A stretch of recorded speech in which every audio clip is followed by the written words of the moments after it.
Last week, my partner Ricky talked about buying rental properties and all the benefits to buying them. Today we're going to talk about flipping, which is the in vogue thing to do. Everybody wants to buy, everybody wants to sell, make it look pretty. I know myself, one of my favorite things to do is lie on the couch, 9 o'clock at night, watch Tarek and Christina flip a house. They buy it for $200,000, they sell it for $600,000, and they made $200,000. In real life, that's not true. It's the funny thing is they do it in a half an hour's time. Real life, it could take anywhere from 4 weeks to 6 months. If it's a huge project, it can take even longer.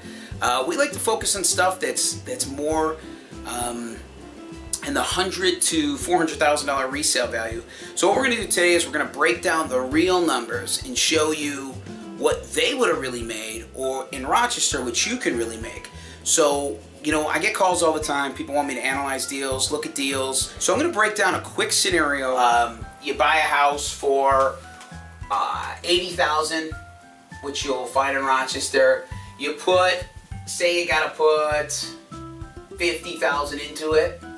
On TV, the way that they flip houses, they show you, well, that's $130. We're selling it for $200. They should make a profit. They always show you total profit, $70,000. Time to find another house to flip. Well, that's not real. There's costs associated. There's things in there that they're not telling you. So let's look at how it actually really works. So let's say that you went out, found a deal, and you're going to work backwards too, because it makes it a lot easier to figure out. Let's say that you found that deal and you knew that after you put all your money into it, you sold it, you can list it on the market, you're going to sell that property. It's probably worth about $200,000. So this is your ARV, after repair value. So now you're going to have some costs that are associated with that. You're going to have carrying costs. Let's figure out what those carrying costs are.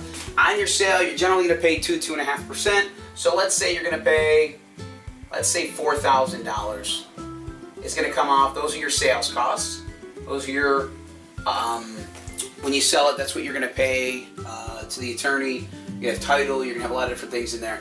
You're also going to have your commissions. So your commission is going to be 6% generally is what you're going to pay. So that's $12,000. Is $184, which I did know, but I thank you for the assistance.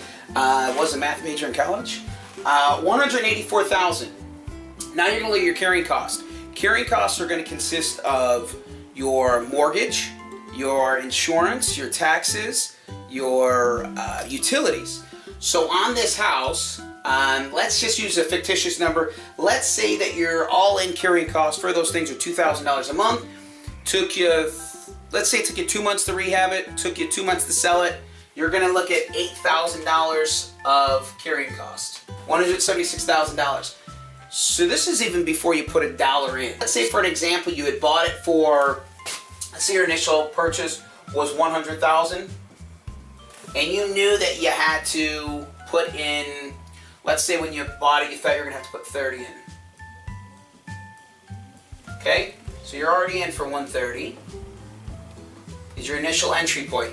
Now, when you purchase this home, you're going to have to pay, if you're getting a lot of times people use what's called hard money loans. They're going to pay 12% interest, 2 points, going rate, industry standard.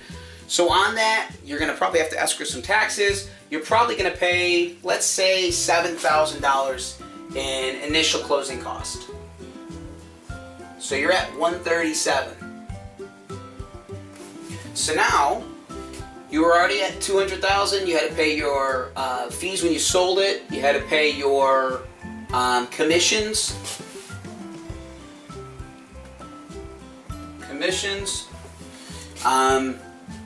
These are your carrying costs.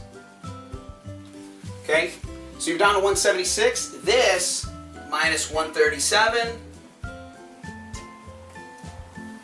is $29,000 profit. So if the stars align, everything goes right, you don't have to fire your contractor, you stay within budget of your initial $30,000 budget, you should be making a $29,000 profit. All in all, that is a general rule of thumb. That's a great return on a flip. But if you're right in this range right here, this is a great return on a 4-month timeline. I mean, you're making a little over $7,000 a month to do that flip.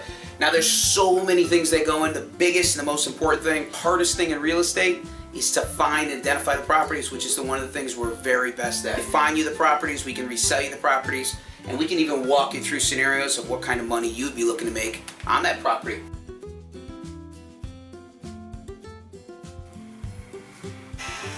Flipping houses is a risky business. Tori? I'm Tori. And I'm Christina. Heard she's single.